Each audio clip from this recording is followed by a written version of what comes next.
Hello and welcome back to Diplomacy and Discourse. I'm your host AR and I'm so glad you've joined me today. Whether you're a longtime listener or you've just discovered the show, pour yourself a cup of coffee, get comfortable, and settle in. Because today's episode is about something that might literally be happening on your street right now. The title of this episode is America is on the Move. And I mean that quite literally. Right now, as you listen to this, thousands of American families are packing up boxes, loading moving trucks, and heading off to new horizons. But here's the fascinating part. They're not moving randomly. There's a clear pattern emerging. A great reshuffling of the American population that is quietly reshaping our country's economy, its housing markets, and even its political map. This isn't just a story about people chasing warmer weather or bigger backyards. It's a story about affordability, opportunity, taxes, the rise of remote work, and a fundamental re-imaging of where and how Americans want to live. So today, we're going to dig into the Great American Migration. Which states are winning the population race? Which ones are losing?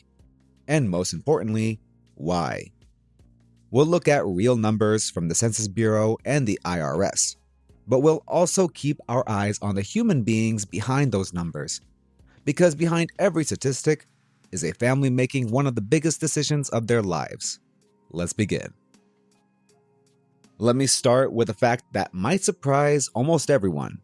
Even though it feels like everyone you know is moving, Americans are actually moving less than they used to. Here's what I mean. According to the Census Bureau, by July of 2025, the U.S. population reached about 341.8 million people, but it grew by only 0.5% over the prior year, the slowest pace since the early days of the pandemic. And when you look at how often Americans pick up and relocate, the trend is clearly downward. In 2024, about 11.8% of Americans moved to a different residence, down from 12.1% the year before. Interstate moves, that is, people crossing state lines, slipped from 2.3% of the population to 2.1%. Now you might be thinking, wait, that contradicts everything I see on the news. And here's the resolution to that puzzle, and it's a really important one. Overall mobility is slowing. That's a 4-decade-long trend that economists at the Federal Reserve tie mostly to a calmer labor market, where people switch jobs less often than their grandparents did. But within that slowing total, the direction of the moves that do happen has become much more lopsided. People aren't moving more often, but when they move, they are overwhelmingly heading the same way, toward the south. And there's one more twist that makes domestic migration matter more than ever. For years, big states like California and New York could lose residents to other states and barely notice, because immigration from abroad kept refilling the tank. But international migration fell sharply, from about 2.7 million in 2023 and 2024, down to roughly 1.3 million the following year. With that international cushion deflating, domestic migration has suddenly become the main engine of which states grow and which states shrink.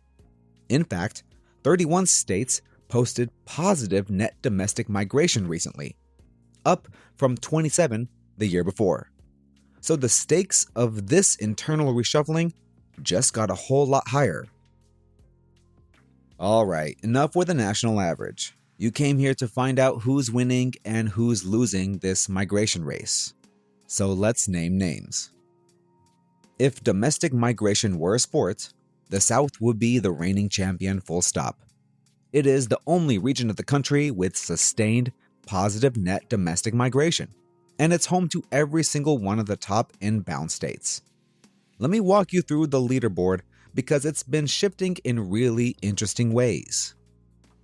For the 2023 to 2024 period, The Census Bureau's top 3 gainers were Texas, with a net gain of about 85,000 people from other states, North Carolina, with about 82,000, and South Carolina, with about 68,000.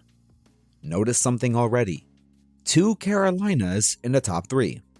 That eastern stretch of the Southeast, running down the Atlantic coast, has become a powerful magnet. But here's where it gets interesting, because the leaderboard is changing. By the 2024 to 2025 period, South Carolina became the single fastest growing state in the entire country, growing 1.5% with a net domestic migration gain of about 67,000 people. Idaho came in second, and North Carolina third. And here's the headline that genuinely surprised a lot of demographers. Florida, the longtime poster child of Sunbelt migration, the state we all picture when we think of people moving south, slipped all the way to 8th place, with just 22,500 net domestic migrants. Let me put that Florida number in perspective, because it tells a whole story by itself. Just 2 years earlier, in 2022, Florida had gained nearly 311,000 net domestic migrants. The next year, about 184,000. Then it collapsed to 22,500. Even Alabama outgained Florida in that most recent period. So while the broad story is everyone's moving to the Sunbelt, the finer story is that the specific destinations within the Sunbelt are reshuffling. And the booming costs in Florida are a big reason why, which we'll get to. Now, the census counts every resident, but I like to check a second source to make sure a trend is real. So let's bring in the IRS. The tax agency tracks where people file their returns from year to year, which gives us a household and income view of migration. And the IRS data for 2022 to 2023 tells us the same basic story through a different lens.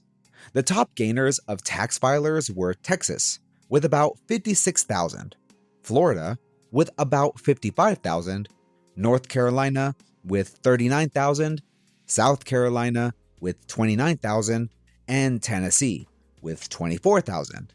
When 2 completely independent datasets, one counting people, one counting tax returns, points the same direction, you can trust the trend is real. So that's where people are going. Now for the flip side of the ledger, the states that are watching their residents drive away in the rearview mirror. The states losing the most residents to domestic migration tell an equally compelling story, and the cast of characters is remarkably consistent no matter which dataset you use.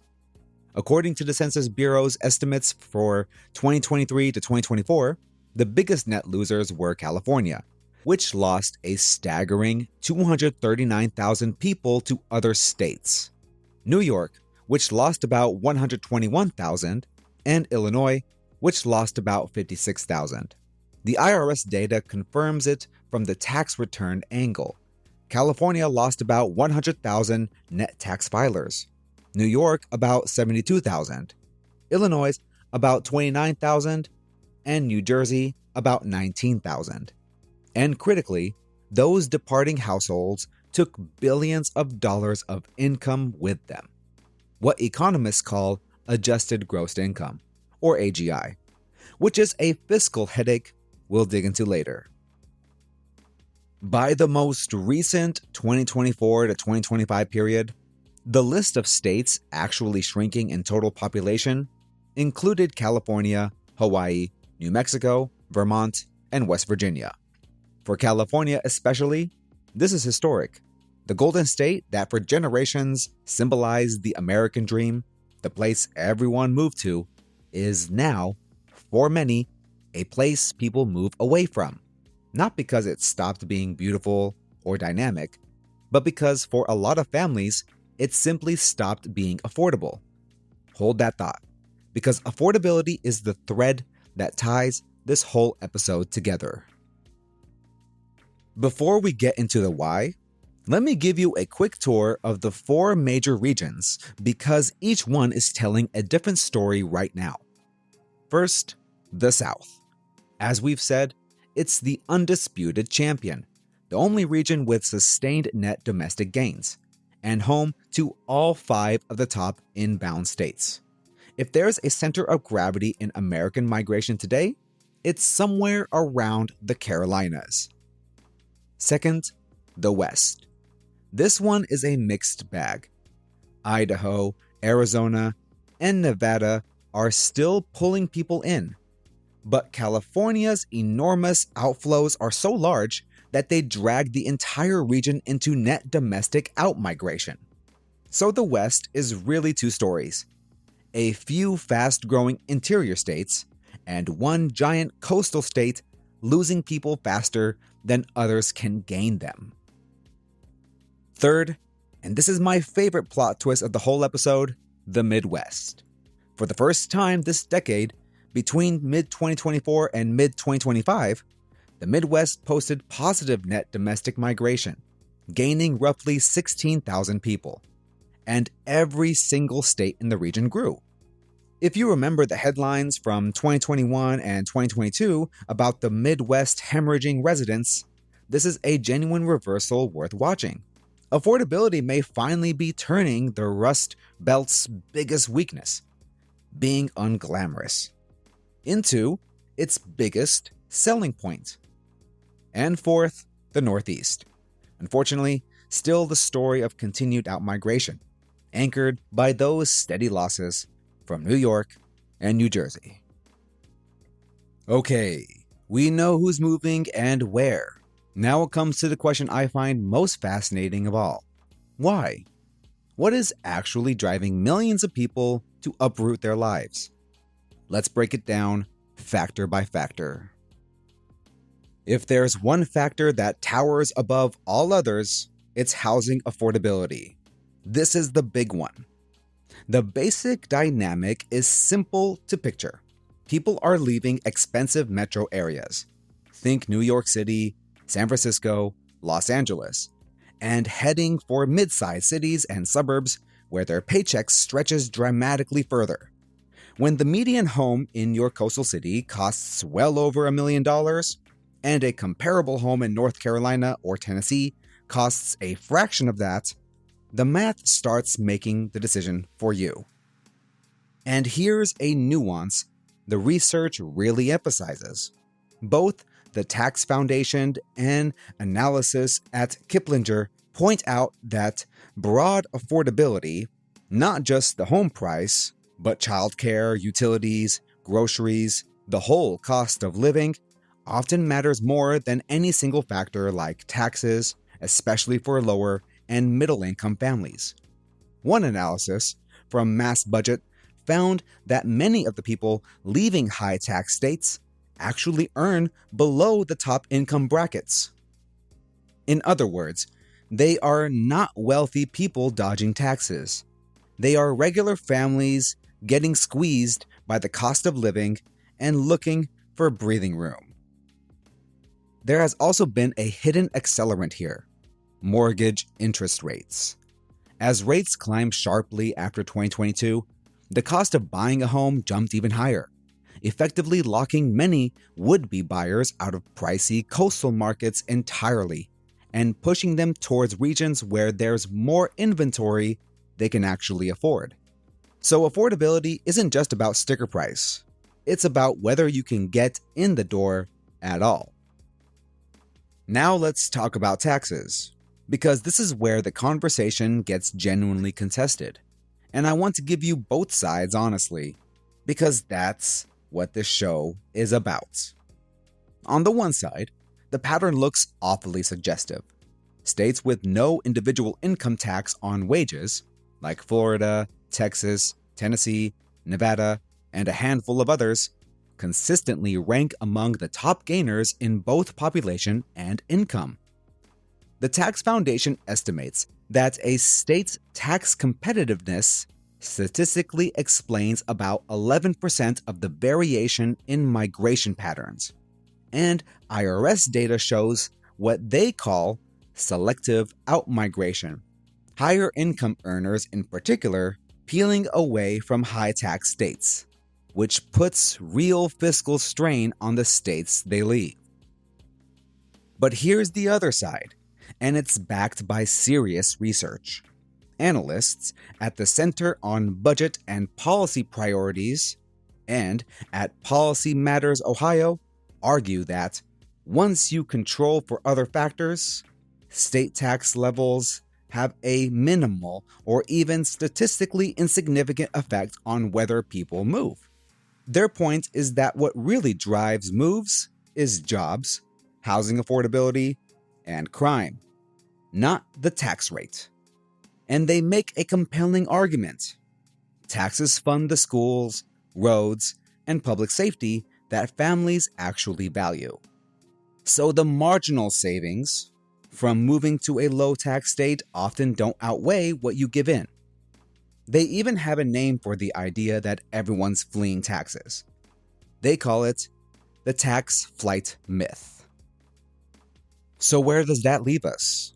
My honest read of the evidence is this: taxes are not the main reason most people move. Affordability and jobs are. But taxes matter a lot for a specific high-impact group: wealthy households. And because those households carry an outsized share of a state's tax base, even a relatively small number of them leaving can punch way above their weight financially. So both things can be true at once. Most movers aren't chasing tax cuts, and the movers who are chasing tax cuts cause an outsized fiscal sting. So now let's talk about work, because it cuts two ways in this story. First, the old-fashioned way: jobs. Federal Reserve research is clear that employment opportunity remains the single most reliable predictor of interstate migration. When a state's job market grows, people move in. It's that simple. And we've seen a wave of corporate headquarters relocating from expensive coastal hubs to business-friendly Sunbelt cities, which clusters good jobs in exactly the places people are already moving. A self-reinforcing cycle. But then there's the game changer of our era: remote work. And I want to be careful here, because remote work is often dismissed as a pandemic blip that's fading away. The research says otherwise. It's a durable, structural force. Analysis cited by economists at CEPR found that people who move across state lines are significantly more likely to work remotely than people who don't move. Why? Because remote work decouples your job from your location. Suddenly, a software engineer can keep her San Francisco salary while living in Boise and paying Boise prices. That's an enormous financial arbitrage, and it's powered a huge share of recent moves. Now, it's not unlimited. The return to office push and higher interest rates since 2023 have cooled the remote work migration somewhat. But cooled is not reserved. The fundamental shift that millions of knowledge workers no longer have to live where their employer is headquartered is here to stay. And it's permanently widened the menu of places Americans can choose to call home. The final factor is the one that's hardest to measure but easy to feel: quality of life. Over and over, the research points to non-economic drivers that matter enormously: warmer climates, access to the outdoors and recreation, lower population density, more physical space, and proximity to family. The Sunbelt's secret sauce is that it bundles these lifestyle perks together with affordability. You're not just getting a cheaper house, you're getting a cheaper house with a shorter winter and a backyard. And the push factors are just as real. Harsh winters and high heating costs in the Northeast and Midwest show up again and again as reasons older households in particular decide to pack up and head south. When you're retired and on a fixed income, the combination of high taxes, high heating bills, and icy sidewalks can be the final nudge towards Florida, the Carolinas, Arizona, or Tennessee. Let me slow down here because it's easy to drown in statistics and forget that every one of those data points is a person standing in a half-packed living room making a leap of faith. Picture a young couple in Brooklyn. They both have decent jobs, but their one-bedroom apartment costs more than $3,000 a month, and the idea of ever buying a home in the city feels like a fantasy. One of them gets cleared to work remotely. Within a year, they're closing on a 3-bedroom house with a yard outside Raleigh, North Carolina, for a monthly payment lower than their old rent. They're not fleeing New York because they hate it. They're leaving because the math finally gave them a door and they walked through it. Or picture a recently retired couple in Illinois. They've watched their property taxes climb year after year. Their heating bills spike every brutal winter, and their kids scatter to warmer states. The pull of grandchildren in Tennessee, combined with the push of those costs, tips the scale. They sell the family home, pocket the difference, and trade snow shovels for a screened-in porch. These aren't exotic cases. They are the typical profiles the data describes. The remote-enabled knowledge worker chasing affordability. The cost-squeezed retiree chasing climate and family. When you hear that Texas gained 85,000 people, or that California lost 240,000, picture thousands of living rooms full of cardboard boxes, each one a story like these. Now, all of this raises a really interesting subplot.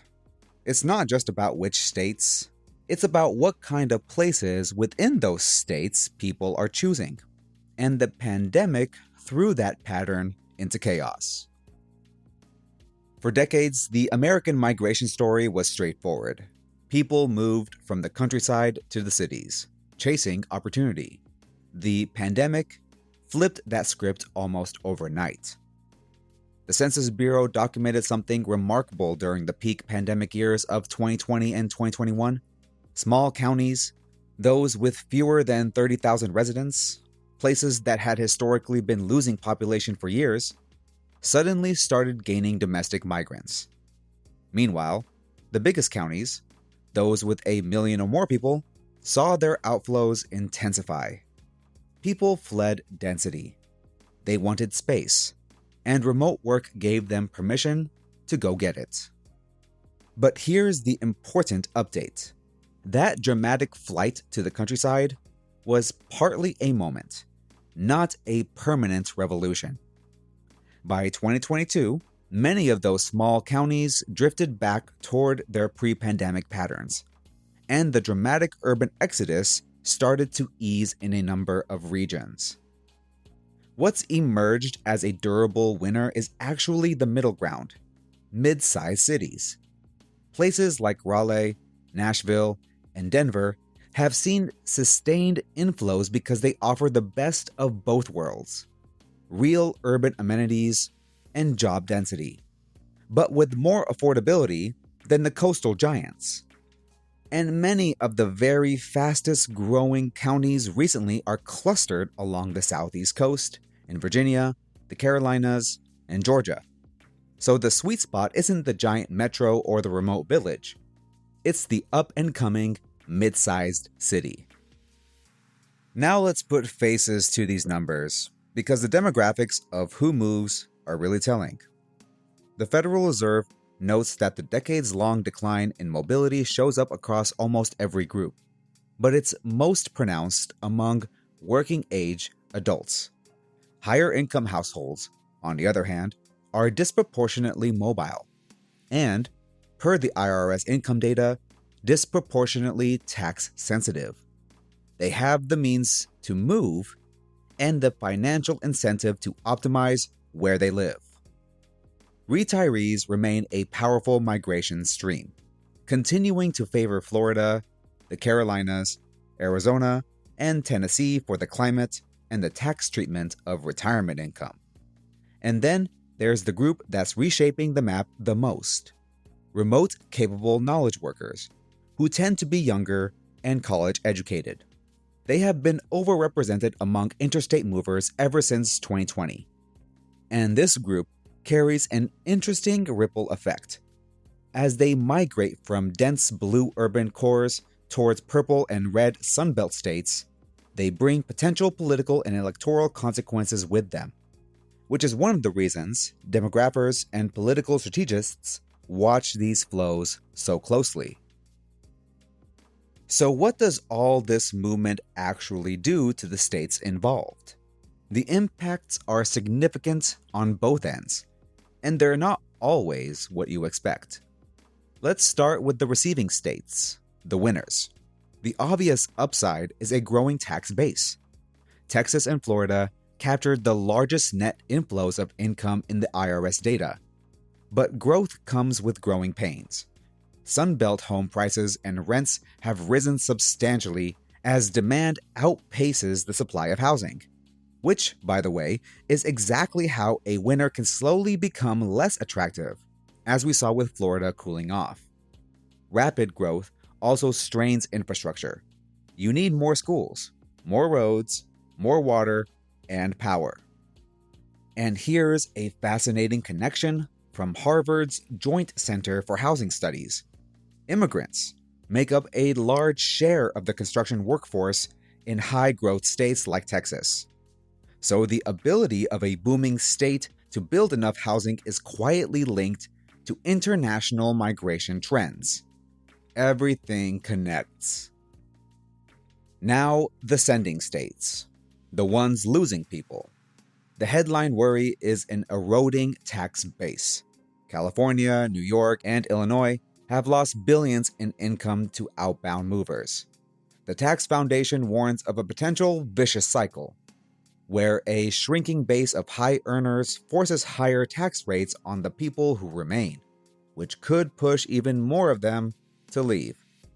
On top of that, these states face a commercial real estate reckoning, as downtown office towers sit half empty in the age of hybrid work. And remember that deflating international migration cushion? For years, heavy immigration masked California and New York's domestic losses. With that cushion shrinking, these states are suddenly far more exposed to the consequences of people leaving.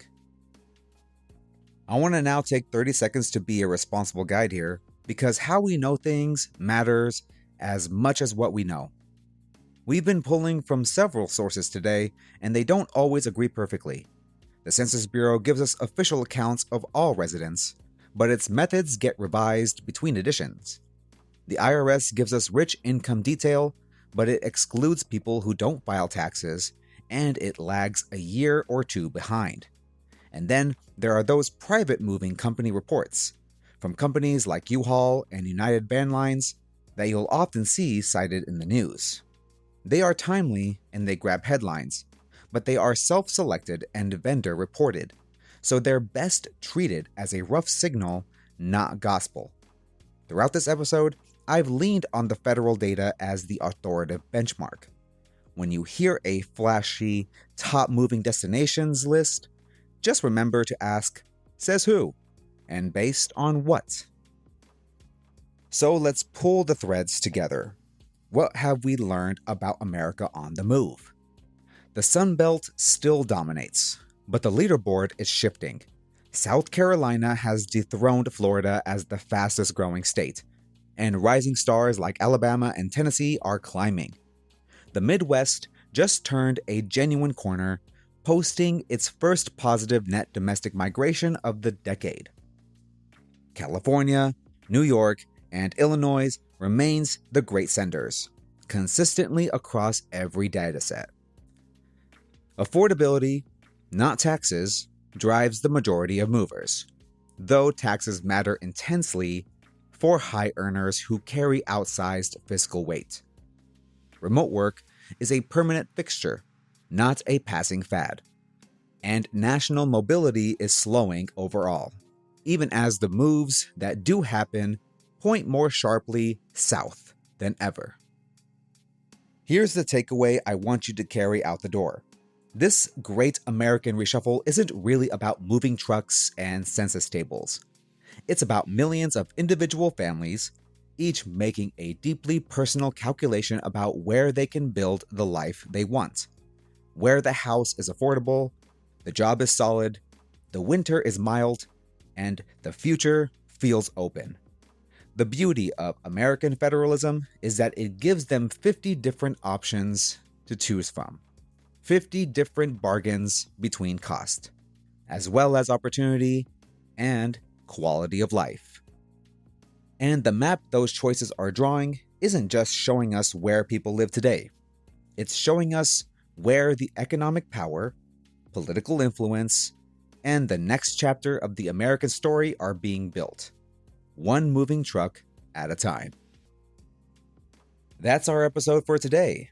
If America is on the Move gave you a new way to understand what's happening in your own community, do me a favor and share it with one friend who's thinking about a move, or who just moved and wants to know they're part of something bigger. It genuinely helps the show grow. And if you have a minute, leave us a rating or review wherever you're listening. I'd also love to hear from you. Did you make a big move recently? What drove your decision? The rent, the job, the weather, family? Send your stories, your questions, and your respectful disagreements to diplomacyanddiscourse@gmail.com. I read every single one, and your stories often become future episodes. Until next time, keep thinking critically, keep asking who's really behind the numbers, and remember, the country is always on the move, and so are we. I'm AR, and this has been Diplomacy and Discourse. Take care.